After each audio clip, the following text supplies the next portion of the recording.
Hi guys, Anthony and Bob Barker are back again, and today we kind of have three projects in one. So we're going to go over how we made the sign, the picture frame, and a sled to make future frames for good 45-degree cuts. So let's get into the builds.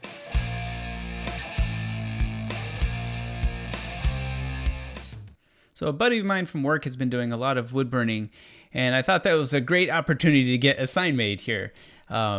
So this is his equipment. He brought it over to my house, and he accidentally ended up forgetting a few things, so we ended up having to improvise, like the grate underneath the wood there. He forgot that one, so we ended up just using some tile that I had in my backyard. And so what he does is he gets the image here on his program, and he has three different layers for mine specifically. There's going to be a layer that's going to have the burning, which is basically the main dark part of the wood there. And then he's going to outline it, and then there's going to be cutting, because there's going to be a two-layered sign. And he's been doing this for a little while now. He does a lot on wood, but he also does other materials. If you're curious to check out some of his work, look at his Instagram page. It's at DXMN120. I'll put a link in the description below so you can check it out. And you can see here, like, it's just the initial burning layer. Actually, we probably didn't have to do as much on this one, because this one is basically just going to be like a template for our other piece I can go on top of it.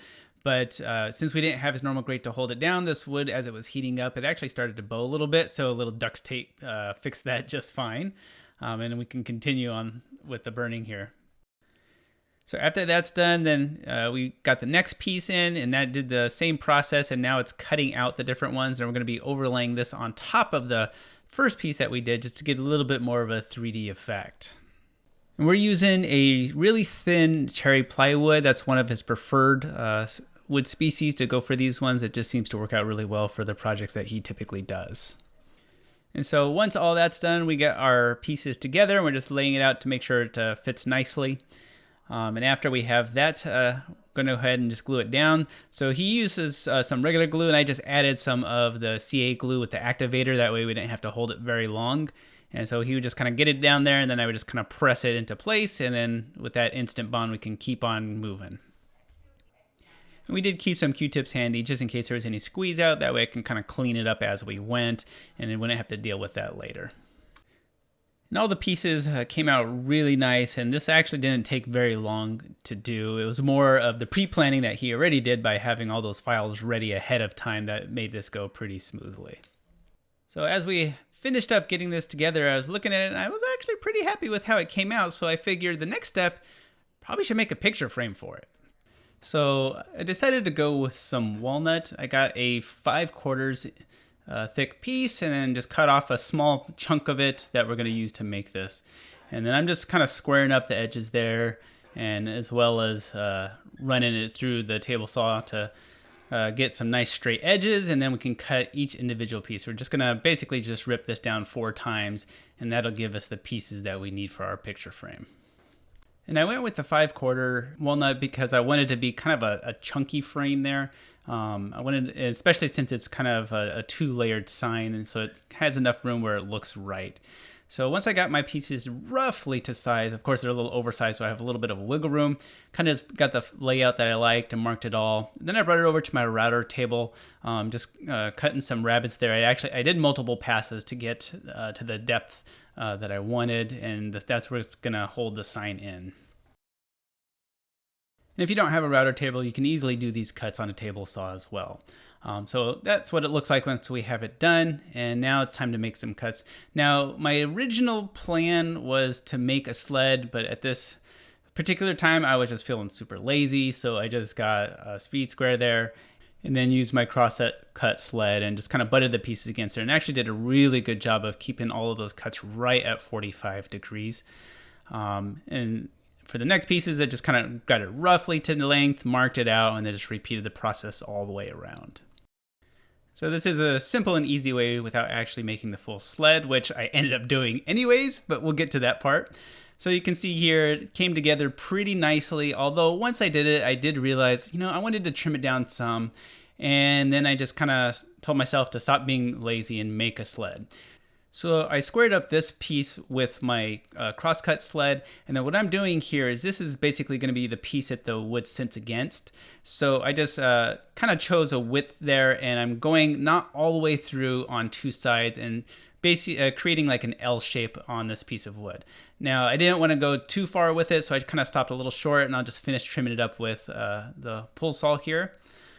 But once I have that done, then you can kind of see exactly what I have. And I know that outside edge is a true 90 degrees because of my sled. But that didn't stop me from double checking it anyways. Now I'm cutting out the base of the sled, and even though I got the dust extractor in the background, I didn't use it, and I also forgot to put on my glasses. That was really smart of me. So my general plan here, I'm just putting that L shape where the tip goes right dead center on the blade, and then we'll put a couple of rails, and that should go nice and smoothly. But I did accidentally forget to click record when I was putting the rails on, so I just used some double-sided tape, propped those up in the slots, and then now we're just screwing them down in place. I had one of the plastic pieces that's on the left-hand side of the screen there, and for the other side I just used the extra strip of walnut just to make sure I had an extra guide on that side too. So I screwed that down in place, and here I'm just going to be marking out where the bolts are going to be coming from up top. And the reason why I like this one is because it has a lot of adjustability, and you can get really snug in your miter slot. And if it ever comes loose, it's really easy to just readjust it to make sure it maintains a good fit. So you do have to countersink some screw holes here. So I'm just using a Forstner bit after I marked them out from underneath it where exactly they need to be. And after that, I just go ahead and enlarge the holes big enough for the bolts. And then we can put the bolts in place and just prop it up on the side, and then we can screw those bolts in. And what I tend to do with this is I make the holes for those bolts a little oversized. That way there's a little wiggle room and adjustability, just to make sure that the ride is really good on it. And then you can always just cinch it down once you get the perfect spot for it.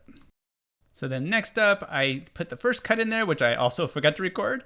And then I'm going to be using this to line up where I'm going to be putting this piece. So I just basically used all of these because I know I double checked them to make sure they were all nice and square. And then I'm putting the tip right directly in the middle of that initial cut line. And then I'm using these to square this up so it goes right in as we need it to be. And of course, the double-sided tape will hold this in place. And we're going to test it out before we permanently affix it. So we just make sure that's a smooth bond there, and I just got a scrap piece of wood. And I'm cutting them both on the same side here, just because I already know it's 90 degrees. If I cut them on both sides, then I know it's going to fit a good 90 degrees. So I just wanted to do one side of it, put them together, and make sure that it stayed a good, perfect 90 degrees, which thankfully it did. I didn't have to readjust the setting of it. So now we can go ahead and just pre-drill and screw this into place.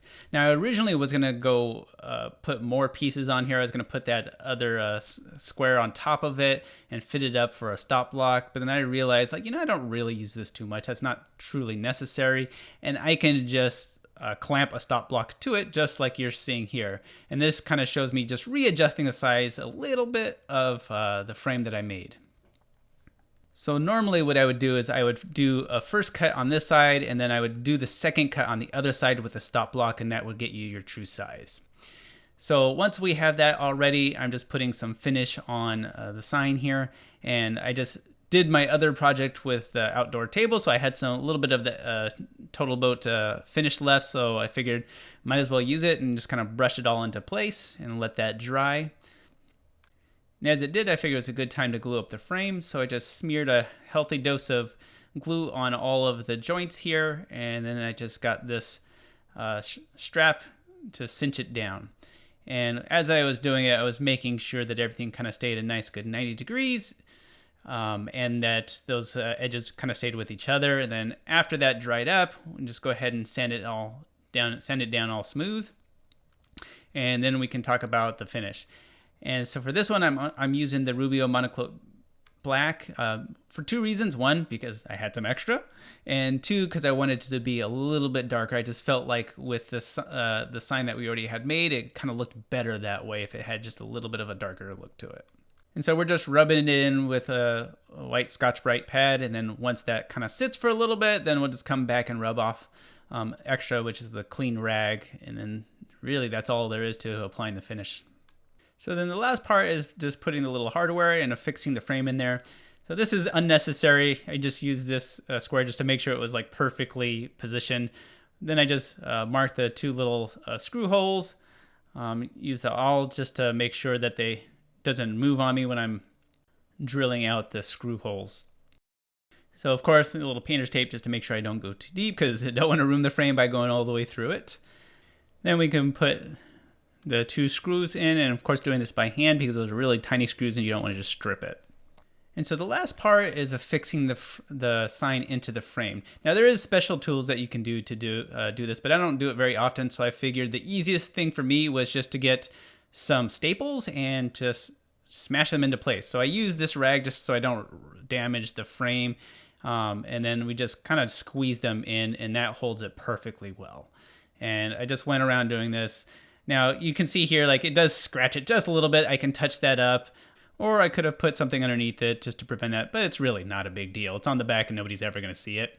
So I just found a place on my wall and put in an anchor and then a screw and then set it up, and we're good to go. All right, guys, so that is complete. We're going to be leaving it up on the wall here, and I'm really, really pleased on how this came out. And I'm glad that I stopped being lazy and made that sled, so it'll make it much easier to make future picture frames or anything that I need a good solid 45-degree cut in the future. So if you like what we're doing, like, subscribe, all that good stuff. Otherwise, we'll see you guys in the next one.